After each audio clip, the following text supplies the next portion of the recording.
Buenas tardes y bienvenidos un día más a Hablando se entiende la mente, vuestro podcast de psicología y bienestar. Hoy vamos a hablar del perdón. Y para ello tenemos como invitada a Noemí Calvó. Noemí, buenas tardes. Hola, ¿Qué buenas tal? tardes. Bienvenida. Como siempre voy a introducirte como profesional. Ella es psicoterapeuta especializada en terapia breve estratégica, trauma psicológico y en EMDR. Además es socia fundadora en Acció Psicología y codirectora del máster en terapia estratégica e integradora en NUS Agency. Noemí, se dice que el perdón es la capacidad de liberarse de sentimiento de rencor, ira y resentimiento hacia uno mismo o hacia los demás. ¿Quieres completar esta definición o crees que es justo Pues esto? sí, diríamos que en eso ayuda el perdón, ¿no? Lo que pasa es que, claro, la definición del perdón tiene muchos matices, ¿no? En función de la cultura, ¿no? La religión, incluso la disciplina. Es decir, se ha hablado del perdón desde la filosofía hasta desde los diferentes tipos de religiones, se conceptualiza de un modo distinto, ¿no? Por ejemplo, nosotros está claro que en nuestra religión judeocristiana eh, el perdón es algo con lo que nacemos, ¿no? Casi como un objetivo a conseguir. De hecho, en el Padre Nuestro, ¿no? Que seamos creyentes o no creyentes de pequeñitos, pues todos lo hemos recitado, nos clama a perdonar, ¿no?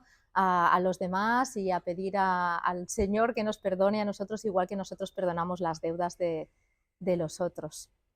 Y en sí, si me dejas añadir el tema de, por ejemplo, la disciplina filosófica, pues nos vamos a extremos desde los clásicos, por ejemplo, en los que, por ejemplo, Sócrates lo veía como un acto de autocontrol y de disciplina, el hecho de perdonar. Aristóteles lo veía más como un acto de generosidad. Y ya si nos vamos al mundo contemporáneo, ¿no? Por ejemplo, Hannah Arendt, que es una pensadora que a mí me apasiona, ella consideraba que el perdón era algo que se podía lograr, pero que tenía que implicar la conciencia de falta, de culpa de la otra persona, y que la otra persona también tenía que asumir las consecuencias de lo que esa falta implicara. Y como último, por ejemplo, un posmoderno, tendríamos a lo mejor a Derrida, ¿no? Derrida tiene una visión del perdón interesante porque él habla del perdón como un acto incondicional. De hecho, dice el perdón solo puede ser ante algo imperdonable, ¿no? No lo desvincula un poco de la reciprocidad, ¿no? De que el otro asuma la culpa. Y en fin, el concepto de perdón no puedo describirlo mejor de lo que lo has hecho, ¿no? Etimológicamente habla de pasar por encima de una falta o de una ofensa. Han salido muchas cositas que iremos abordando en las siguientes preguntas, pero para comenzar, ¿qué beneficios tiene? Porque, lógicamente, psicológicamente nos ayuda a seguir adelante. Dime tú los beneficios que tiene el perdón. Claro, yo creo que todos estaríamos de acuerdo que cuando hemos sentido profundamente que hemos perdonado, hay como una liberación, ¿no? Te liberas de un peso, ¿no? Del peso del enojo, del rencor, del resentimiento, incluso esa sensación que tenemos de que cuando estamos enfadados, disgustados o culpamos a alguien, de alguna manera esa persona sigue teniendo un poder sobre nosotros, porque todas esas emociones que nosotros tenemos presentes tienen que ver con el apego, ¿no? Todavía a esa persona y al afecto que le tenemos a esa persona. Entonces, por supuesto, el beneficio principal es ese liberarnos, ¿no? de esa carga. De esa negatividad y de ese resentimiento que has mencionado varias veces, porque ¿cómo nos puede afectar el resentimiento a largo plazo si no lo liberamos? Exacto. Mira, el resentimiento es esa emoción, se considera una emoción secundaria, pero es esa emoción que tiene que ver con, eh, es un poco como un amor disimulado. Es decir, si hay sentimiento o necesidad de venganza, cuando nos sentimos resentidos, no es para dañar al otro, es por la necesidad de que vuelva a nosotros. Estamos con esa herida como muy abierta, muy decepcionados. Tiene más que ver con el dolor que no con la rabia o con el enojo.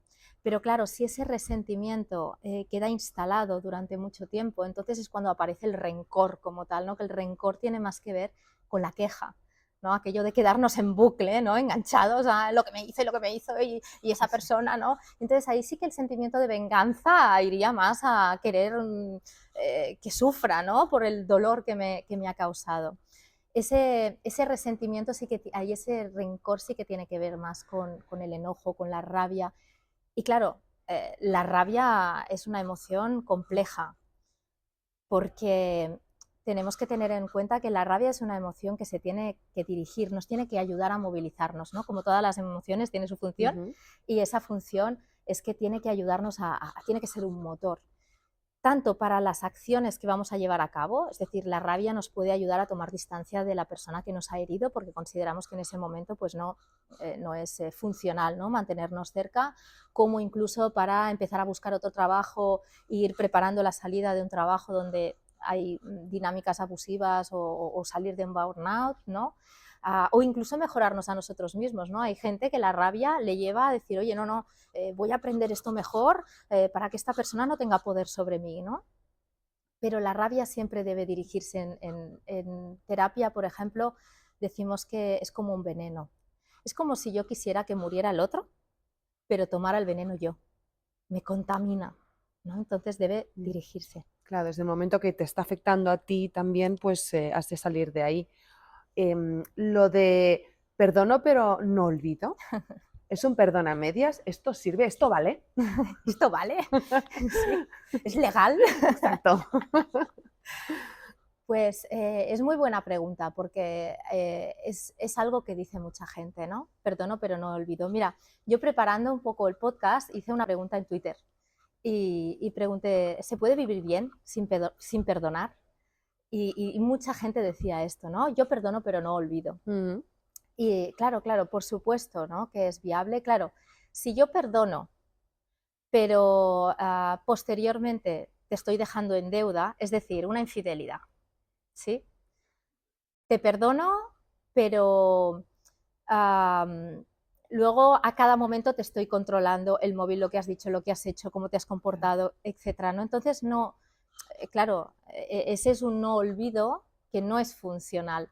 Mira, preparando el podcast leí que para los hawaianos el perdón sí que implica el olvido. Es decir, te perdono y eso queda olvidado. Quiere decir que no puedo sacar Claro. uy, ya me estás haciendo como la semana pasada. Bueno, pero si eso ya pasó. No, pero me estás hablando igual porque no, eso no lo podrían considerar. Sí que se permiten escoger si quiero mantener la relación con esta persona o no, ¿no? Pero diríamos que eso que sucedió queda a un lado.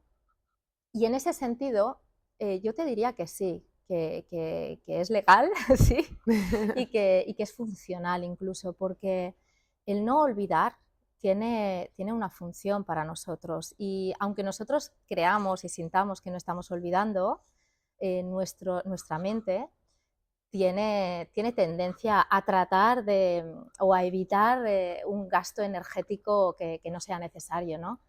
Entonces, ¿cómo lo hace? Pues aprendiendo, ¿no? Con el aprendizaje, con la experiencia. Entonces, yo te puedo perdonar. Incluso puedo decidir no tener relación contigo, pero aquello que ha pasado, mi cerebro lo tiene presente. Y si en algún momento en la vida me encuentro en una situación donde ya puedo tener señales o alguna pista, ¿no? De que tengo que tomar una dirección u otra, muy probablemente lo haré espontáneamente. Y eso es lo que llamamos la intuición.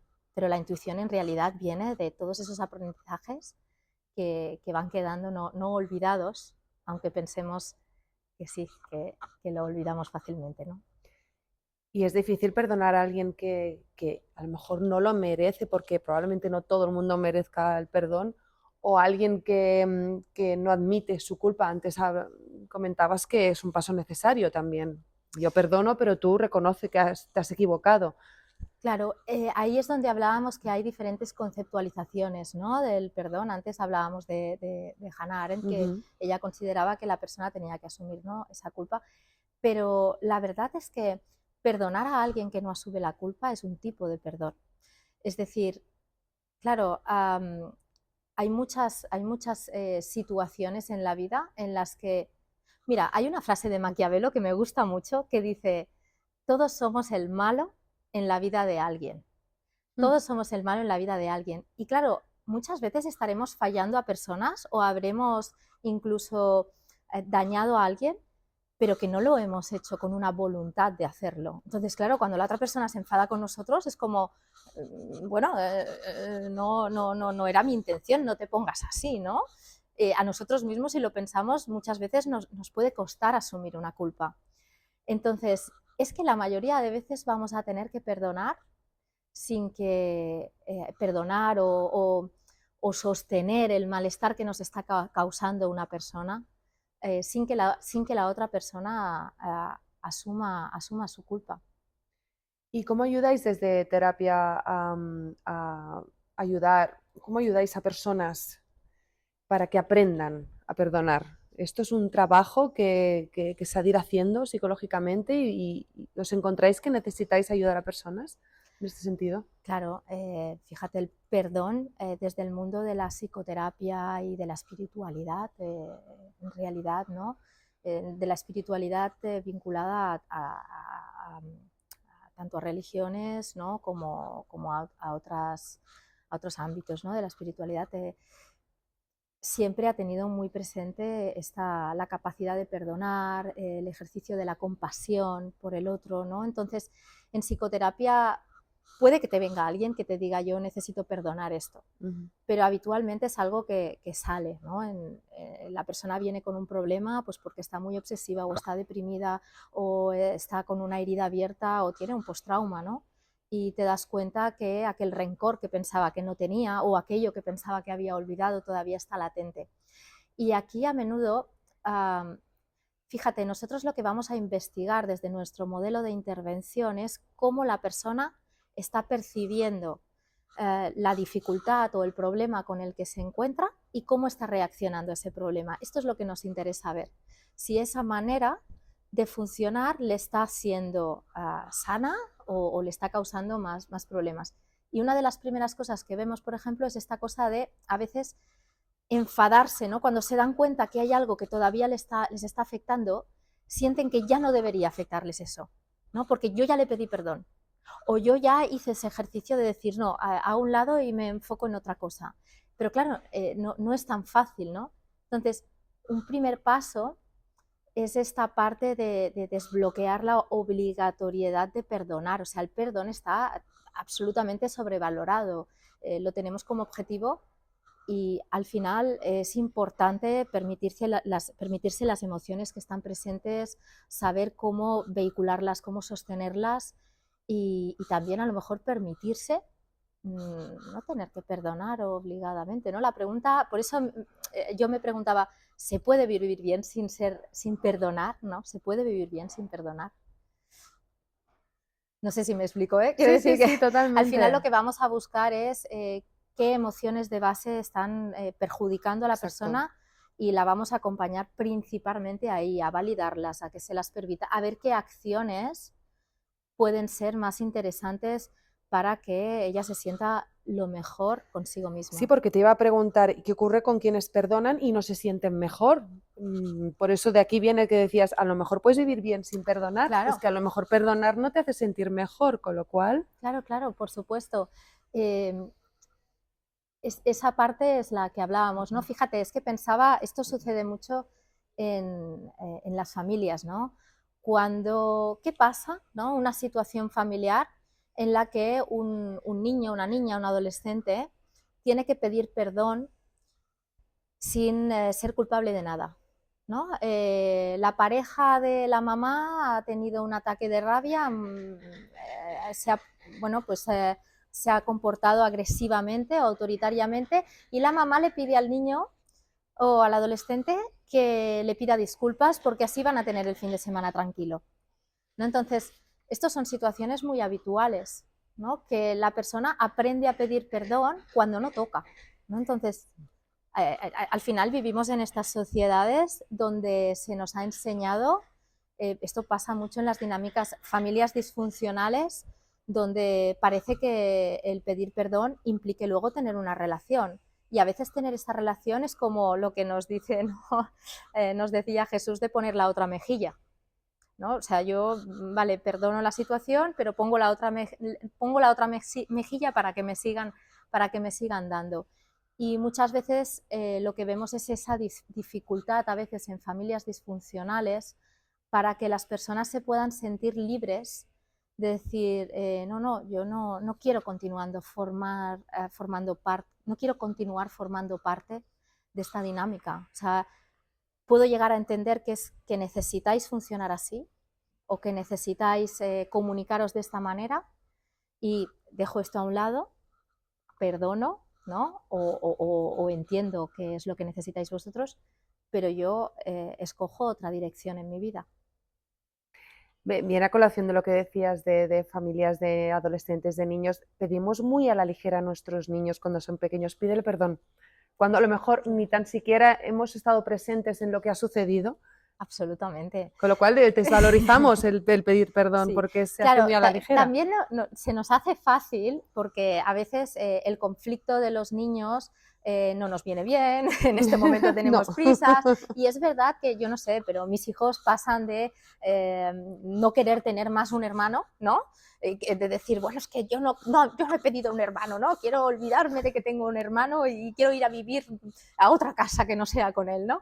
A ser, bueno, el mejor amigo de mi vida, vamos a ir juntos y nos hemos hecho ya la habitación para que no entréis vosotros, ¿no? Incluso, entonces pasan de un estado al otro velozmente y eso también hace que nosotros ante esa flexibilidad, ¿no? Tengamos más tendencia a, bueno, pídele perdón y ya está. Pero la realidad es que como nosotros primero deberíamos validar la emoción, ¿no?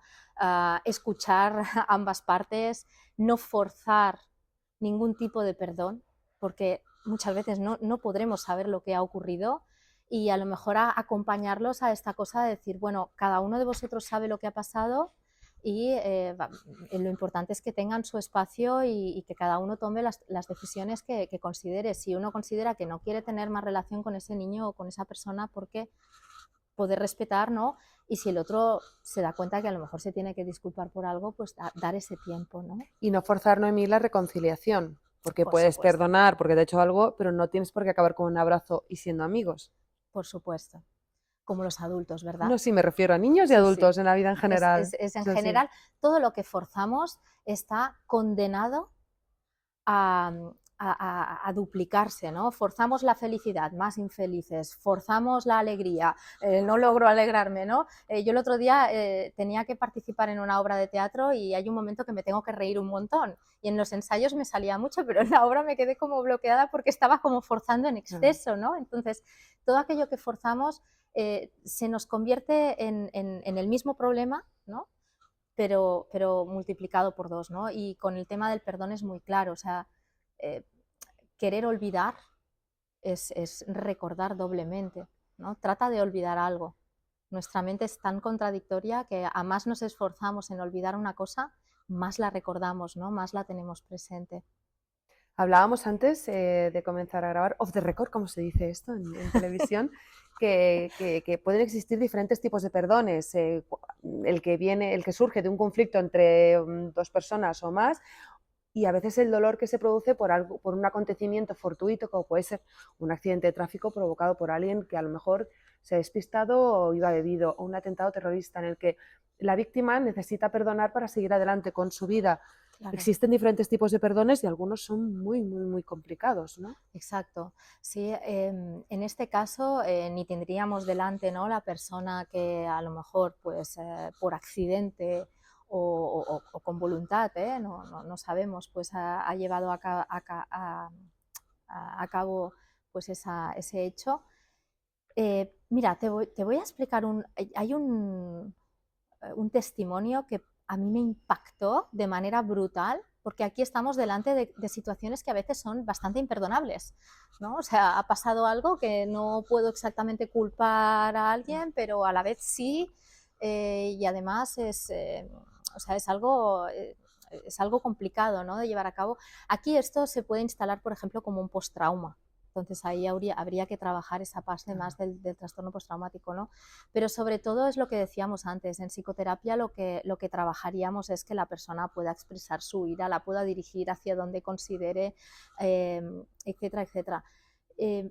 Yo recordaba, hay un documental en YouTube que se llama Human, es del 2015 me parece, y es apasionante porque son testimonios de diferentes personas de todas las culturas, religiones, estados sociales, estatus sociales, etc. Y hay una parte, la parte que trata del amor, ¿no? Salen como temas, el amor, y entonces hay diferentes testimonios, el perdón, y diferentes testimonios. Entonces hay una parte en el amor que sale un preso condenado a cadena perpetua, y él habla de cómo había conocido el amor a través de la abuela de la persona a la que él había asesinado, perdona, de la madre de la persona a la que él había asesinado, cómo esta mujer se había acercado a él y le había perdonado.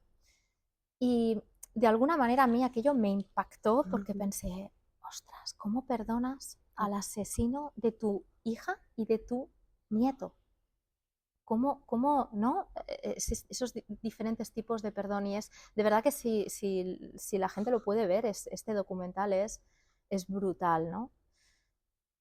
¿Nos cuesta más perdonar a otras personas o a nosotros mismos? Mira, pues siguiendo el hilo de este documental, te diría, hay un testimonio también de un excombatiente de guerra, de uno no, de varios, que expresan, dice, cuando has matado a un ser humano, eso es algo que va contigo toda la vida. Sobre todo cuando te das cuenta que en el momento de haberlo hecho, sientes que podías haberlo evitado. Entonces, ¡guau! Wow. Qué impactante, ¿no? Y cómo resuelves esto. Yo creo que lo más difícil es perdonarnos a nosotros mismos, por una razón muy clara, porque cuando tú culpas a alguien o alguien te culpa a ti, hay dos agentes. Es decir, yo puedo ser el inquisidor y el otro el culpable, o a la inversa, pero en este caso soy el inquisidor y el culpable en el mismo, ¿no?, en el mismo cuerpo.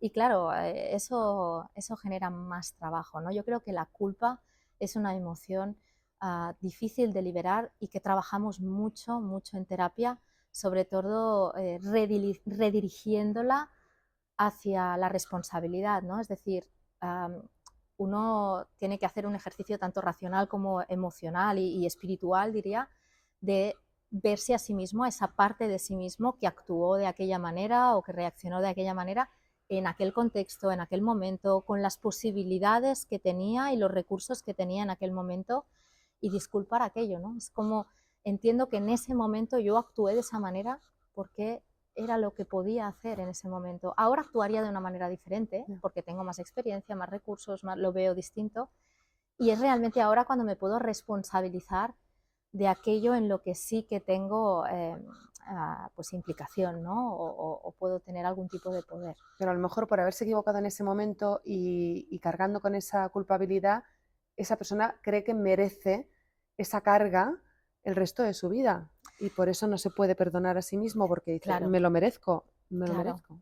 Es por eso yo pienso que es verdaderamente lo más difícil de perdonar. O sea, aquello que tenemos, de hecho es lo que hacemos en psicoterapia, ¿no? Que la persona pueda convivir con esa parte de sí misma a la que no aprecia, ¿no? Y habitualmente lo que nos encontramos es que la persona rechaza una parte de sí misma. Entonces, cuando tenemos una parte de nosotros mismos que rechazamos, vivimos en conflicto. Y eso es lo que trabajamos en psicoterapia, que la persona pueda, no es que la tenga que admirar y la tenga que, no sé, animar o embalsamar, ¿no?, con palabras bonitas, no, es que tiene que lidiar con esa parte, se tiene que llegar a entender con esa parte y sobre todo esa cosa de ver que no solamente es aquello, pero sí que tiene que lograr que esa parte de sí mismo juegue en el mismo equipo. Desde luego creo que la culpa nos da para otro podcast Totalmente. único y Sí. exclusivo. Bueno, vamos a ir acabando con algunas cuestiones más. ¿Crees que es igual de difícil perdonar que pedir perdón cuando no aparece de manera natural? No viene de dentro, sino que te ves forzado. Mira, está muy bien que me preguntes esto porque no ha salido y nosotros en psicoterapia, por ejemplo, a veces utilizamos las disculpas estratégicas. Es decir, muchas veces cuando... Te pongo un ejemplo, ¿no? Imagínate dos amigas, ¿sí? Y hay una pues, que se ha puesto enferma y cuando uno se pone enfermo y lo pasa mal, pues se retira un poco, ¿no? No está con tantas ganas de estar en relación. Y esta persona recibe al cabo de unos meses la llamada de su amiga, ¿no? Y dice, hostia, ahora me llama, después de tanto tiempo, ¿no? Y le dice, mira, me sabe mal, pero esperaba que me hubieras llamado antes, ¿no? La otra persona puede haber estado pasando también una mala racha y egocéntricamente lo primero a lo mejor que saldría es una reacción de, bueno, a ver, yo también he estado mal, tampoco me has llamado tú, si estabas mal habérmelo dicho, ¿no? Haberme preguntado, haberme... Claro, esa puede ser una reacción, pero también puede haber otra, que es entender, ¿no? O poder ver compasivamente o como queramos llamarle, cómo la otra persona ha percibido nuestras acciones, ¿no? Y disculparnos por cómo se ha sentido esa persona. Es decir, no por lo que yo haya hecho o no haya hecho, porque puedo sentir que puedo ser culpable o no, o sea, puedo sentir que no soy culpable de aquello, pero me puedo disculpar por cómo la otra persona se ha sentido, ¿no? En relación conmigo. Y qué diferente sería decirle, ostras, pues me sabe muy mal, ¿no? No haber estado, veo que lo has pasado mal, la verdad es que yo he tenido una época muy complicada y no he podido estar, pero aquí estoy, quiero estar a tu lado, ¿no? Discúlpame o... Ese es un punto. El otro es, por ejemplo, cuando, cuando una persona te culpa y ciertamente tú no ves ningún tipo De motivo. de motivo, ¿no? Dices, ostras, ¿no? Pues añadiría lo mismo, o sea, el conflicto. Pascal era un filósofo, lingüista, matemático, por ejemplo, que decía, si tú quieres convencer a alguien, primero tienes que compartir, ¿no? Su punto de vista, porque seguramente desde su punto de vista en alguna cosa tiene razón. Entonces, la disculpa estratégica sería esta, ¿no? Sería como decir, pues me sabe mal haber causado este mal en ti o lo siento mucho, me sabe muy mal que te sientas mal por mi causa, pero no es una disculpa por lo que tú me estás diciendo que yo he hecho, ¿no? Sino porque me sabe muy mal que estés pasándolo mal por algo que sientes que yo te pueda haber causado. Pero el orgullo interfiere tantas veces en estos procesos. Claro. Eso es, ahí es donde uno tiene que estar dispuesto a trabajar la comunicación y la persuasión, ¿no? Por eso es tan importante que en el máster la parte de comunicación y la parte de persuasión me parece imprescindible porque muchas veces nos evitaríamos conflictos, nos evitaríamos muchos conflictos.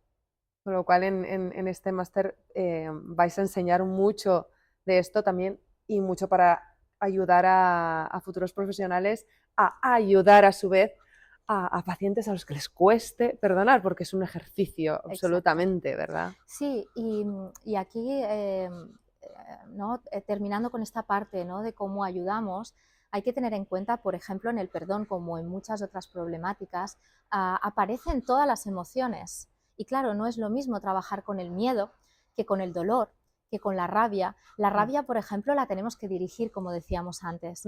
El miedo todos sabemos que hay que afrontarlo, porque si no el miedo nos paraliza, se alimenta, se hace más grande y nos puede llevar incluso al pánico, ¿no? Hay que afrontar.